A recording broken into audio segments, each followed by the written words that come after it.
Fala pessoal, se você curte momentos de reflexão, aprendizado e conexão com a fé, já se inscreve aqui no canal Momento do Pai, já deixa o like no vídeo e não se esqueça de ativar o sininho para não perder nenhum conteúdo novo. Que Deus abençoe você e sua família.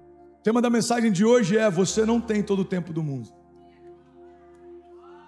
Fala para quem está do seu lado: você não tem todo o tempo do mundo.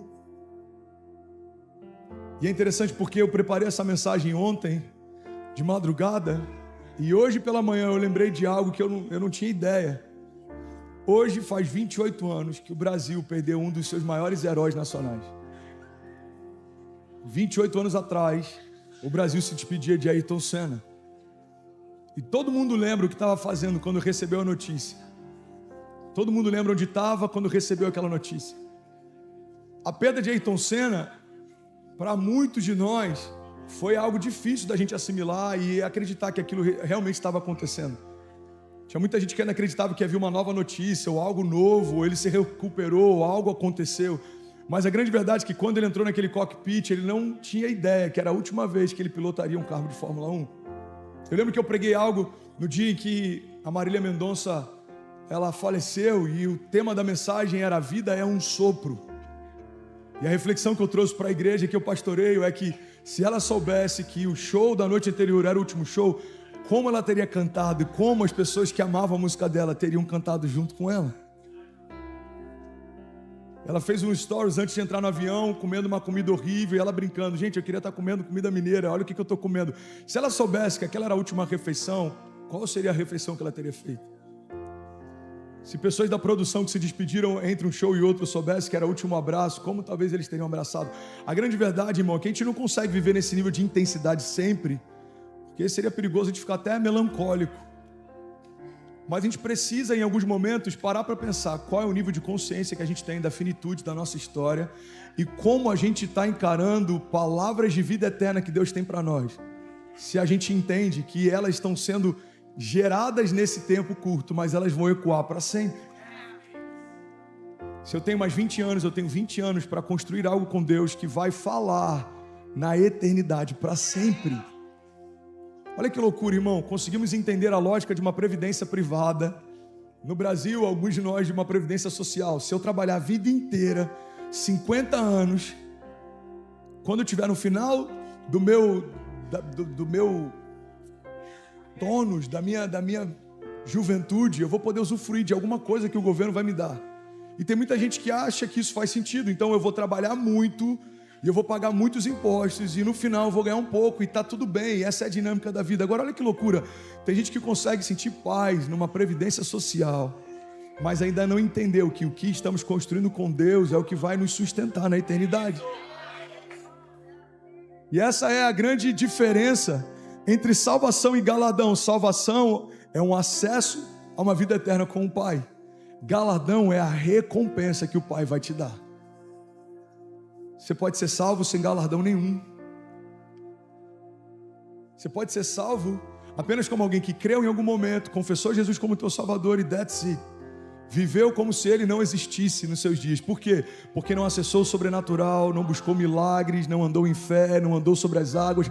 Pastor, é possível crer em Jesus e não viver o sobrenatural? Irmão, é o que mais acontece.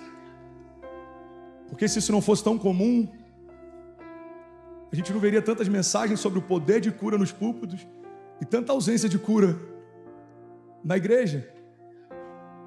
Quantas pessoas pregam sobre cura? Quantas comunidades têm vivido cura? Quantas pessoas pregam sobre prosperidade? Quantas comunidades têm vivido prosperidade? É possível, irmão, aceitar a Jesus e não caminhar e construir algo com Ele. É possível ser salvo em Jesus, mas não governar com Ele. É possível. E o que eu quero compartilhar com você nessa manhã é algo que é o senso de urgência que me move, é o senso de urgência que faz com que eu faça o que eu faço, do jeito que eu faço, na intensidade que eu faço, porque eu não sei até quando eu vou poder fazer. E eu sei que para alguns esse assunto incomoda. Pastor, você fala demais disso, irmão. Eu estou falando enquanto eu posso. Em algum momento eu vou parar de falar e alguém vai se lembrar do que eu falava. Uau, parece que ele sabia que era o último ano dele. Cara, que loucura, parece que ele sabia que era a última cruzada. Parece que ele sabia que era a última mensagem. Irmão, isso nada mais é do que humildade. Humildade, você entender que o Criador tem controle sobre a tua vida, entende qual é o final da tua história, mas você não foi dado o direito de saber. Então, porque eu não sei quando é o último dia, eu preciso ser intencional na construção da minha história com Deus, como se cada dia fosse. Um dia a gente acerta. Um dia a gente acerta. Irmão, olha para mim. Por que eu estou falando sobre isso? Porque tem uma geração de espectadores enchendo igrejas, mais uma pequena porção de filhos construindo algo com Deus. Estar numa igreja não te torna alguém pleno em Deus. Comer McDonald's todo dia não vai te tornar o Ronald McDonald. Comprar uma ação da Apple não te torna sócio dela. Teve um cara esses dias que ele comprou uma ação, não lembro de qual que foi a rede de lojas. Não sei se foi a Magazine Luiza. Ele comprou uma ação, chegou lá e falou: eu quero esse fogão, essa geladeira, esse micro-ondas. Você, eu vou pagar como? Não, eu sou sócio. Separe que eu estou levando. Não, uma ação não te faz dono de nada. Não, sentar numa igreja não te faz alguém que governa com Jesus. Não, dormir na garagem não te torna um carro. O ambiente não é o que te modifica. Não é sobre geografia. Não é sobre estética. É sobre essência. Uma nova natureza te torna uma nova pessoa. Você está comigo? Tem muita gente pregando o evangelho que fala: olha, não tem a ver com o que você vai fazer. Isso é mentira, irmão. Não é mais importante o que você vai fazer. O mais importante é o que você vai se tornar. Mas porque você se tornou, agora você precisa fazer. Qual é o sentido de um rei que não reina? Qual é o sentido de um príncipe que não governa? Qual é o sentido de alguém que recebeu autoridade, mas não usa? Qual é o sentido de alguém que carrega o poder de ressurreição, mas não traz vida àquilo que estava morto? Qual é o sentido de receber de Deus a glória de Deus e não caminhar em glória? Então, o que fazemos é uma expressão de quem somos. O mentiroso se torna mentiroso porque ele fala muita mentira. Um orgulhoso porque ele tem muito orgulho. E um filho de Deus porque ele caminha debaixo de paternidade. Se servimos a um Deus de milagres, precisamos nos mover em milagres. Se cremos no Deus do sobrenatural, precisamos acessar o sobrenatural. Se cremos que Deus tem uma aliança com a gente precisa usufruir dos frutos dessa aliança. Você está comigo? Porque você não tem todo o tempo do mundo. Há 3 anos atrás eu fiz um projeto chamado YOLO, You Only Live Once, que fala sobre você só vive uma vez. E algumas pessoas me questionaram dizendo: pastor, eu discordo plenamente do que você está falando, porque a gente não vive uma vez, e a vida eterna? E aquilo ali para mim deixou claro que a gente ainda não entendeu o que significa a vida eterna. Vida eterna não é uma segunda chance. Vida eterna é a continuação do que você já começou a viver. Quando vai começar a minha vida eterna? Quando eu morrer? Não, tua vida eterna já começou. Porque depois da tua morte natural, você tem um destino selado, mas ele foi desenvolvido enquanto você estava de pé. Ninguém escolhe o inferno como destino, mas pessoas que vão para lá escolheram os caminhos que levam para lá. Então eu sou casado, mas eu escolhi adulterar. Então eu escolhi fazer coisas que desagradam a Deus. Eu escolhi, foi uma escolha. Você quer ir para o inferno? O cara vai falar: não, não quero. Mas você não escolheu como destino, mas você optou pelo caminho. Jesus diz: olha, eu sou o caminho, a verdade e a vida, e ninguém vai ao Pai se não for através de mim. Olha que interessante, no tabernáculo você tinha 3 véus antes de você chegar no Santo dos Santos, onde se manifestava a presença de Deus. O primeiro se chamava caminho, o segundo se chamava verdade, e o terceiro se chamava vida. Então o que Jesus está dizendo é o seguinte: olha, o primeiro véu que dava acesso ao primeiro ambiente, o segundo véu, quem está com o braço cruzado, deixa eu só fazer um convite, descruza o braço, isso, relaxa, está tudo bem, eu estou aqui para abençoar você, relaxa, está tudo bem, sem tensão no auditório, eu estou pregando algo que vai mudar a tua história, amém? Recebe no teu espírito. Linguagem corporal tem a ver com adoração também. Você vai no Muro das Lamentações, eles estão assim, eu fui lá, eu estive lá, é incrível. Por que eles fazem isso? Para que cada célula do meu corpo se movimente em adoração a Deus, para que cada parte do meu corpo entenda que eu estou num ato de prostração e adoração a Deus. Então, irmão, olha para mim. O que eu estava falando? Antes do parênteses do braço cruzado? Boa, obrigado. Então ele está dizendo: olha, eu sou o caminho, a verdade e a vida. É por isso que o véu se rasgou de cima a baixo. Não há mais nada que te impeça de acessar a vida de Deus.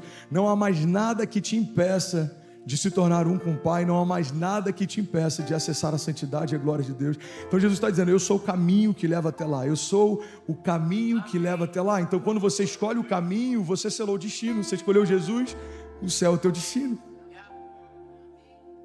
Existem caminhos que parecem bons para nós, a palavra diz, mas são caminhos de morte. Nem toda porta aberta é uma porta dos céus. Nem todo conselho que parece bom é um conselho de Deus. Nem toda boa ideia é uma ideia de Deus. Nem todo bom projeto é um projeto de Deus. Sabe por quê, irmão? O maior fracasso que você pode ter é ter sucesso em algo que Deus não aprova. Então você pode ser um sucesso no teu negócio e ainda assim se sentir vazio. Por quê? Porque o teu propósito está te lembrando, não foi para isso que eu te formei. Você pode ser maduro nos negócios e ser um menino na fé. Olha que loucura, irmão.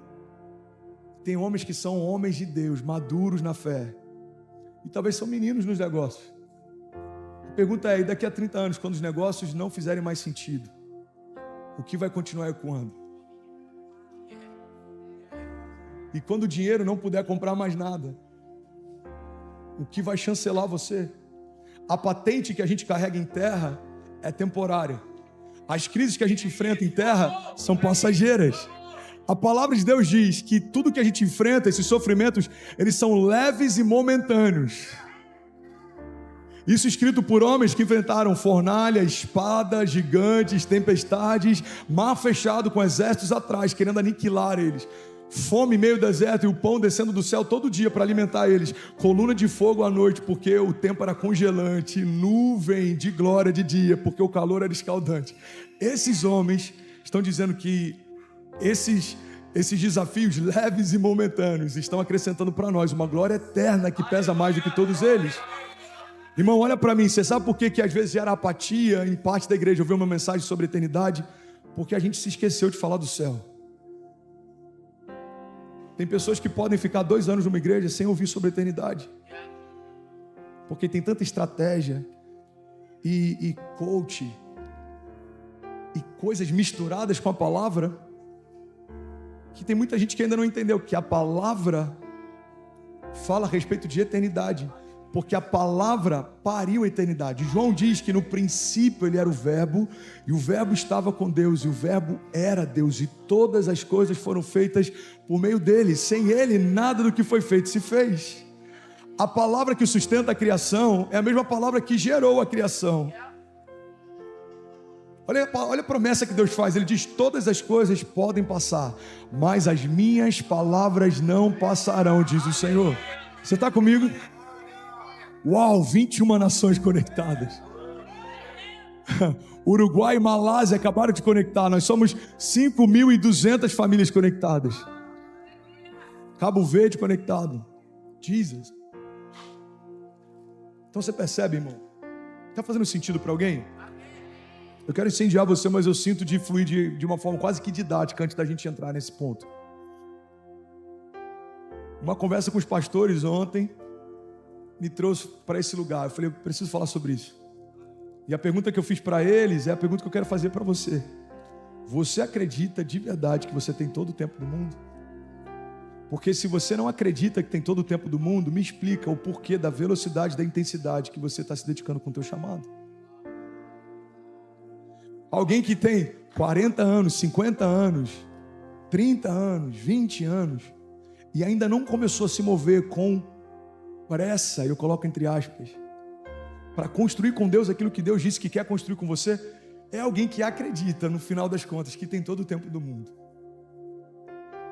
Porque se você entendesse que talvez você só tenha mais 5, ou 10, ou 50, ou 60, ainda é pouco para viver tudo que Deus quer fazer com você. É pouco. Se Deus falasse, você ainda tem 50, uau, 50, eu preciso correr. Porque tem nações que eu quero tocar, tem lugares que eu quero ir, tem experiências com Deus que eu quero viver, tem cruzadas na África que eu quero experimentar, tem coisas em Deus que eu quero, tem orfanatos que eu quero poder construir, tem hospitais e lugares que não tem, que eu quero poder de alguma forma contribuir. Eu quero construir uma história que ecoe na eternidade, porque quando tudo isso passar, são essas coisas que vão falar por mim, sabe? Os céus Ele se move através de hierarquia e potente também. Deve ser muito triste ser alguém de autoridade entre os homens, mas sem nenhuma autoridade nos céus. Deve ser muito triste, irmão, ser servido em tudo, ser mimado por Deus em tudo. Deus te dá a graça para gerar recursos e você ter conforto. Deus te dá graças para ter unção criativa e você criar mercados que não existem, você liderar em mercados que não existem. Mas nos céus, a sua patente ser só de alguém que foi salvo e nunca viveu o chamado eterno que tinha. É por isso que a gente vê pessoas simples, algumas nem sabem falar direito, mas são extremamente usadas por Deus. Por quê? Porque entre os homens são simples, mas nos céus carregam autoridade, eles abrem a boca e coisas acontecem. Pessoas que tiveram um encontro com Deus, pessoas que carregam algo de Deus, pessoas que entenderam que aquilo que está sendo acumulado nos céus vai falar para sempre, aquilo que está sendo acumulado na terra vai durar por um tempo. Irmão, olha para mim. Estava falando com os pastores ontem, alguns são bem-sucedidos nos negócios. Eu falei, irmão, não esquece, a tua herança vai ficar para alguém. Mas o teu galardão é a recompensa que Deus vai deixar para você. Então você pode acumular milhões, você só tem alguns anos para usufruir, mas o seu galardão você vai ter a eternidade para usufruir. Você está comigo? Faz sentido? Então eu estou aqui para chacoalhar você e te lembrar que você não tem todo o tempo do mundo.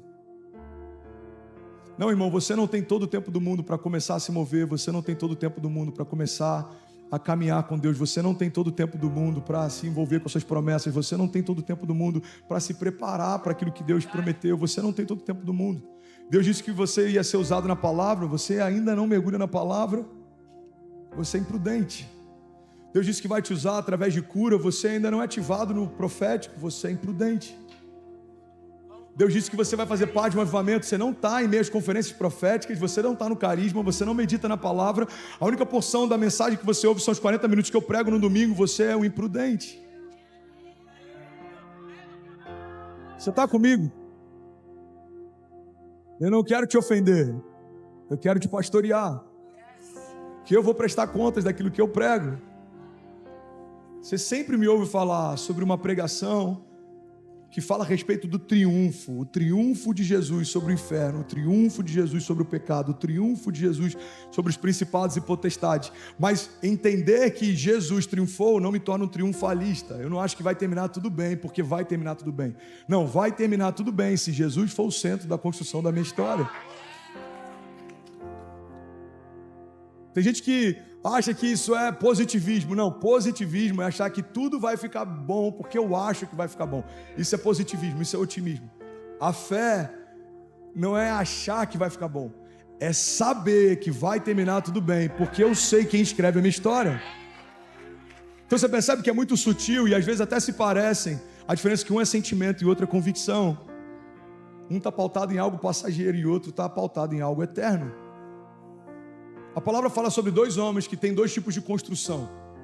Um edifica uma casa sobre a terra e outro edifica uma casa sobre a rocha.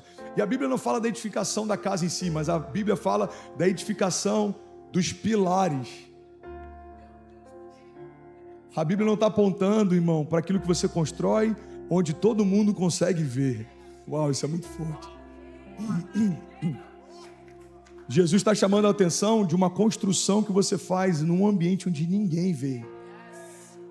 Então tem gente que está falando, eu não vou gastar tempo com aquilo que ninguém vê, porque eu quero deixar logo claro aquilo que todo mundo vai ver. O problema não é quanto tempo você demora para construir, a questão é quanto tempo vai durar o que você construiu. Você está comigo? Então guarda isso, irmão. Quando eu vou para o Brasil e me derramo lá, fico sem voz, prego sem receber R$1. E eu gosto de frisar isso, porque tem gente que deve falar, mas também você vai para lá, tinha 7.000 pessoas em BH da última vez. Tinha 5.000 e poucas pessoas em BH nessa terça. Eu não recebi R$1 para ir. Eu levei um acompanhante, eu paguei 3.000 e poucos reais de passagem dele e eu vendi 3.000 e poucos reais de livro. Eu volto para casa muitas vezes sem R$1 de oferta, mas com 200, 300 novos começos, irmão. É isso que fala por mim na eternidade. O meu gerente do banco não viu nada extraordinário entrando na conta, mas nos céus o meu nome foi falado. Você viu o Fernandes? Cara, ele está entregue. Ele está começando a entender.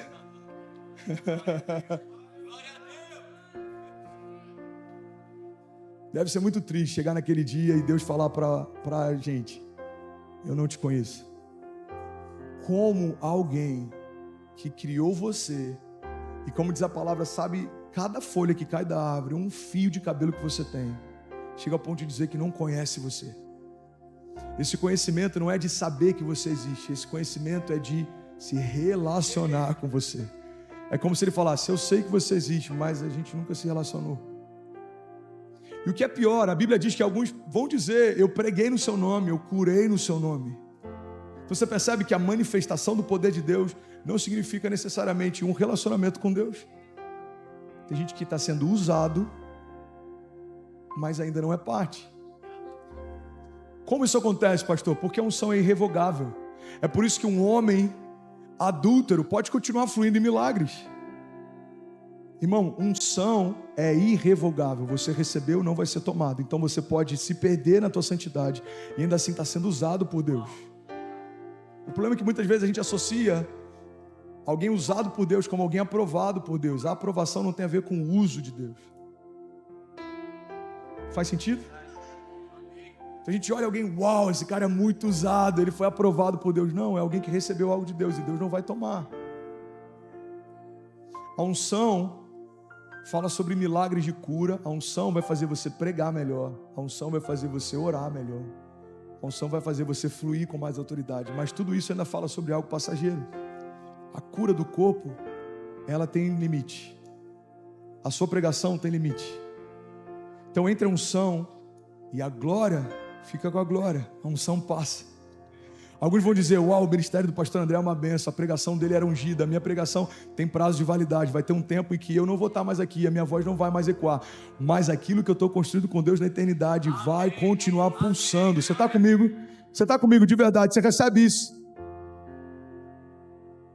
Fala para quem está do seu lado: irmão, você não tem todo o tempo do mundo.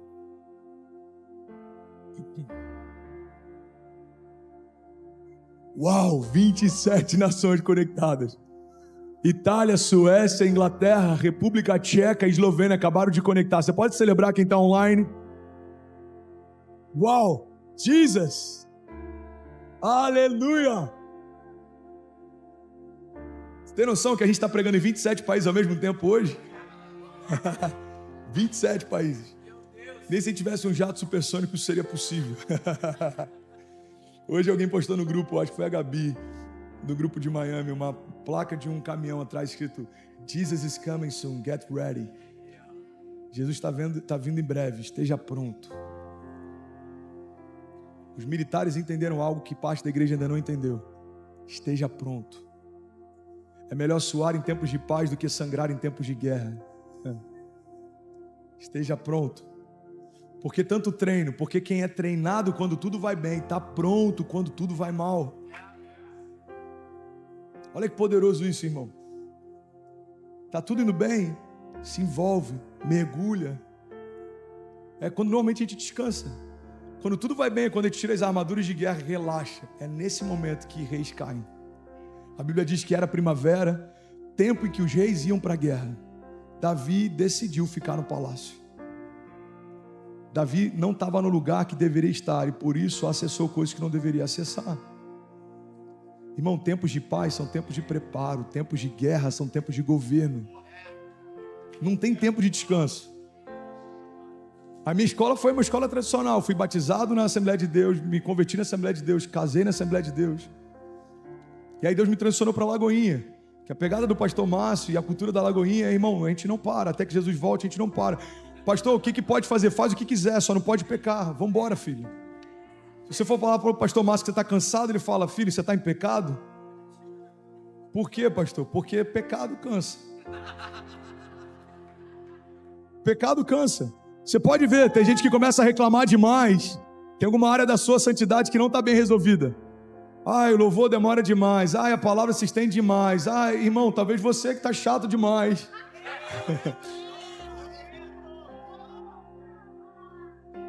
Eu sei que eu posso perder 20% de quem está aqui ouvindo, mas os outros 80% vão para um novo nível. Amém? A gente tem que ir para o novo nível, irmão. Chega. Mimimi Church, como diz o Leandro Barreto. Final de cada culto, pastor, acho que estendeu demais. Ah, irmão, Netflix, a gente fizeram uma série. Super Bowl, a galera viaja e fica horas esperando no parque antes de entrar no estádio. Copa do Mundo, no Japão, a gente acordava de madrugada.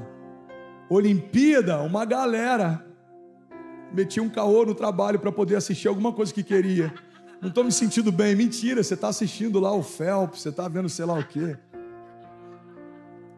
A grande verdade é que a gente prioriza o que a gente valoriza. Então a gente tem tempo para tudo, mas não tem tempo principal. Então os cultos são mais curtos. As palavras você tem que correr 20 minutos. É o tempo que essa geração consegue ouvir. Não, irmão. E se for a última mensagem? Deixa eu receber tudo que eu posso, enquanto eu posso. Deixa eu fazer tudo que eu posso, enquanto eu posso. Você está comigo? Você não tem todo o tempo do mundo.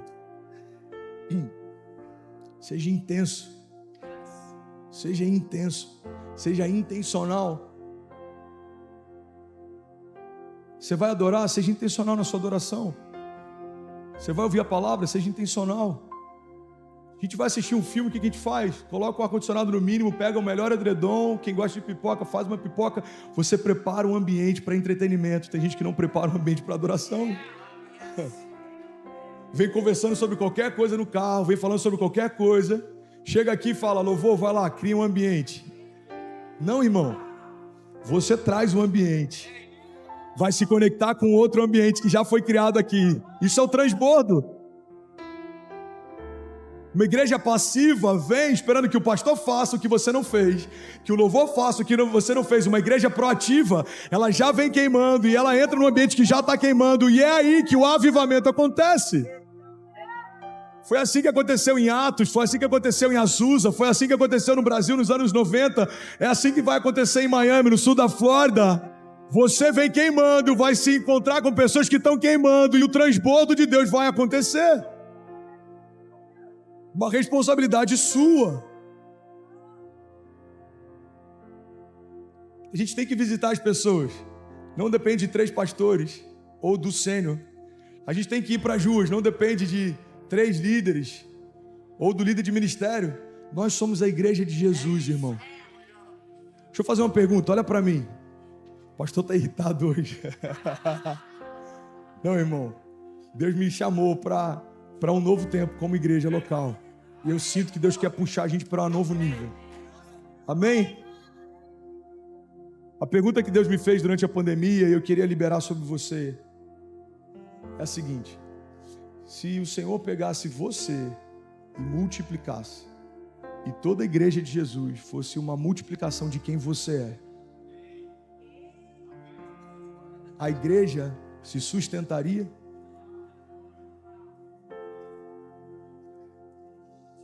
Olha que forte isso, cara. Porque eu sempre tenho uma opinião sobre o outro. Mas e se os outros não existissem e Deus fizesse uma multiplicação de mim? E se o meu nível de generosidade, a partir de agora, fosse a generosidade de toda a igreja? As igrejas fechariam, aumentariam, se sustentariam. Os pastores teriam que ser dispensados, o louvor teria que ser dispensado, a luz continuaria sendo paga, os missionários seriam enviados. E a adoração? Se toda a igreja fosse uma expressão de como você adora, os cultos seriam mais avivados ou mais frios? Os cultos seriam apaixonantes ou entediantes? E se a minha postura corporal na adoração fosse multiplicada em toda a igreja global agora, porque existem milhões de pessoas adorando agora, tivesse de braços cruzados, seria assustador entrar numa igreja ou seria inspirador? Você já parou para pensar nisso, irmão? E se o meu nível de entrega fosse multiplicado, a igreja seria mais apaixonada? Ou a igreja seria mais omissa? Porque a gente vê pessoas que dão a vida por uma espécie de extinção no Greenpeace, e a gente não está vendo pessoas que entregam os melhores dias da sua vida para a construção do reino de Deus. Quando eu terminar a faculdade, eu mergulho. Quando eu me casar, eu faço. Quando eu comprar casa própria, eu me dedico. Quando não, irmão, você não tem todo o tempo do mundo. Você não tem todo o tempo do mundo. Faça enquanto é tempo. Busque enquanto é tempo. A palavra de Deus tem uma passagem tão poderosa, está em Apocalipse, muitas vezes a gente usa ela no contexto para novos convertidos, alguém que não é cristão. Alguém está recebendo algo de Deus aqui? Você consegue perceber um zelo de Deus com a gente nessa manhã?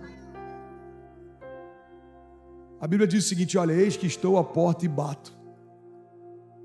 Se você abrir, eu vou entrar. Vou cear com você. Irmão, essa passagem não está falando, Osvaldo, de uma família que não tem Jesus. Essa passagem Deus está falando com uma igreja. É uma das cartas endereçadas a uma igreja, amado. Jesus está falando: ei, igreja, vocês fecharam a porta e esqueceram de me deixar entrar. Irmão, é possível ser igreja e deixar Jesus de fora. É possível praticar boas obras e Jesus não ser o centro. Se corre esse risco alguém que está fazendo coisas boas, imagina quem não está fazendo nada. Irmão, olha para mim, em nome de Jesus. Não deixe o conforto da América roubar a tua fome por construir algo com Deus. Eu não estou dizendo para você abrir mão do teu trabalho, eu estou dizendo para o teu trabalho glorificar a Deus de alguma forma. Você é médico, atenda pessoas um dia na semana, sem cobrar. Eu tenho propriedade para falar isso. Só em São Paulo eu vou pregar para 17 mil pessoas. Eu estou pagando a conta. Eu estou pagando para pregar. No Rio, 18 mil pessoas no Estádio Olímpico, Geonesse Arena. Nenhum real para ninguém entrar. Como vai ser? Eu não sei. Mas eu sei que vai acontecer. A conta é de Deus. A medida de favor é a medida do favor de Deus. Ser empresário, transborda sobre alguém. Olha ao teu redor, tem alguém passando uma necessidade. Tem alguém que precisa de uma liberação de favor. Deus já deu tanto favor para você, cara. Seja um canal de favor para alguém. Você fala inglês fluente, ensina alguém que não fala. Você já se adaptou na América, ajuda alguém que está em adaptação. Você tem familiares que querem vir, não faça com eles o que fizeram com você, faça diferente. Me pisaram quando eu vi, então eu vou pisar também. Não, irmão, isso é uma mentalidade de escassez. Príncipes geram sombra, príncipes liberam destino, príncipes cuidam, príncipes são provedores. Você está comigo? Eu estou quase finalizando. Áustria conectada, uau, que loucura isso, irmão. República Tcheca, Jordânia, Eslovênia, Áustria conectada, 28 nações conectadas. Você está comigo? A vida passa rápido demais para a gente viver adiando promessas. Irmão, olha para mim. Quanto tempo eu tenho? Me fala aí, não. Eu tenho que terminar agora, Ó, eu vou terminar em 5 minutos. Se você quiser sair, fica à vontade. A gente vai entrar com um louvor. Eu vou ministrar sobre você, a gente encerra o culto, ok? Se você precisar ir, fica à vontade. Mas se você quiser ficar mais 5 minutos, se Deus pode fazer algo novo em você. Amém? Você está comigo? Você pode celebrar Jesus por aquilo que Ele está fazendo essa manhã? Você pode dar um grito de liberdade no seu lugar?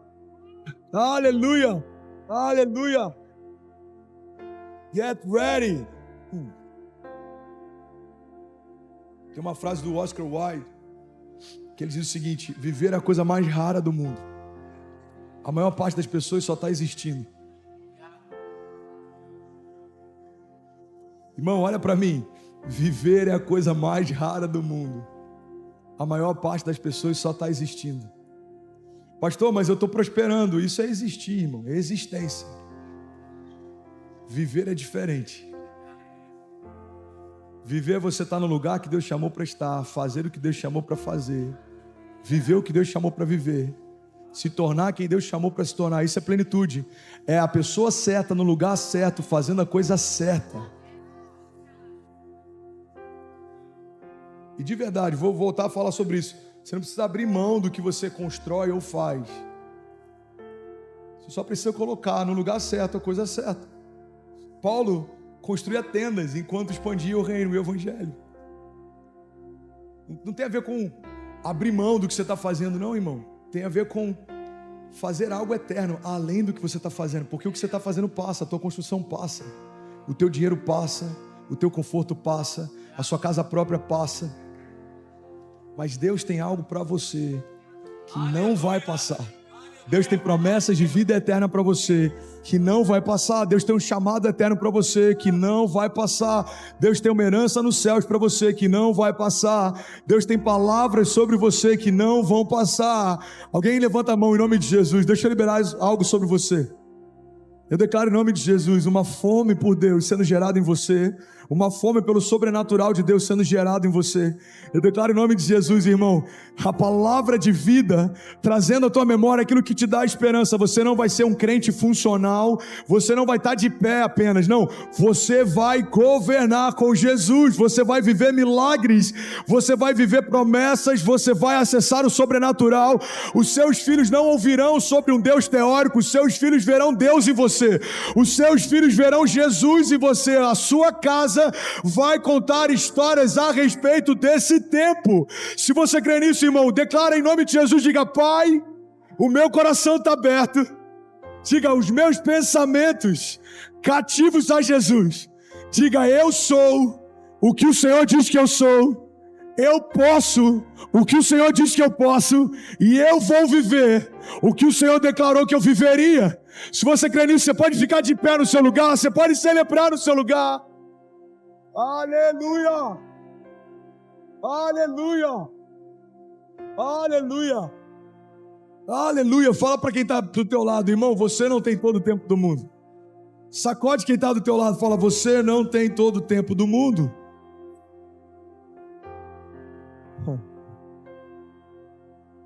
Guarda isso, irmão. Vida eterna é a continuação do que você já começou a viver. Olha para mim. Quando eu morrer, pastor, eu vou acessar a vida eterna? Não, a vida eterna já começou no teu parto. A vida eterna começou no ventre da tua mãe. Porque ali foi dado o start, não tem mais linha de chegada. A questão é para qual lugar a gente vai ficar para sempre correndo. Para o colo do Pai, ou para um lugar onde o Pai não está. A vida eterna começa no teu nascimento. Mas a salvação vai começar para alguns hoje. Eu ministrei na oração no início algo que eu vi na mesa ontem com o Vitor Hugo, eu achei tão poderoso. Deus não usa nada que já foi usado. Na hora que ele falou aquilo me soou estranho. Soou estranho para alguém? Deus não usa nada que já foi usado? Você fala: mano, então acabou para mim, né? Acabou para mim. Aí ele concluiu dizendo: porque antes ele quebra e faz de novo. Tem áreas que você ainda não flui, porque você ainda não deixou Deus quebrar você nela. Mas quando Deus quebrar você nessa área e fizer algo novo, você vai ver o novo de Deus sendo gerado em você. Você está comigo? E aí, tudo bem? Você acabou agora de assistir um vídeo. Se você ainda não está inscrito, já se inscreve também no nosso canal, ativa esse sininho aqui embaixo de notificação e toda vez que eu fizer uma live ou estiver transmitindo uma mensagem ao vivo, você vai ser um dos primeiros a saber. Mas eu deixei mais 2 indicações aqui que eu espero que façam muito sentido para você. Então já aproveita e clica para assistir a próxima mensagem, beleza? Seja bem-vindo ao time de incendiários e eu espero de verdade que essas mensagens mudem a sua vida como elas têm mudado a minha também. Até a próxima. Valeu! E assim chegamos ao final de mais um Momento do Pai. Se esta mensagem tocou o seu coração, não aguarde só para você. Compartilhe este vídeo com seus amigos, sua família e em seus grupos, para que mais pessoas possam ser alcançadas por esta palavra de fé. Além disso, quero que saiba que este é um espaço seguro para nos conectarmos em oração. Se você ou sua família estão precisando de uma prece, escreva seu pedido aqui nos comentários. Estaremos lendo e orando por cada um de vocês. A sua causa é a nossa causa. Que a bênção do Pai, do Filho e do Espírito Santo esteja com você e sua família hoje e sempre.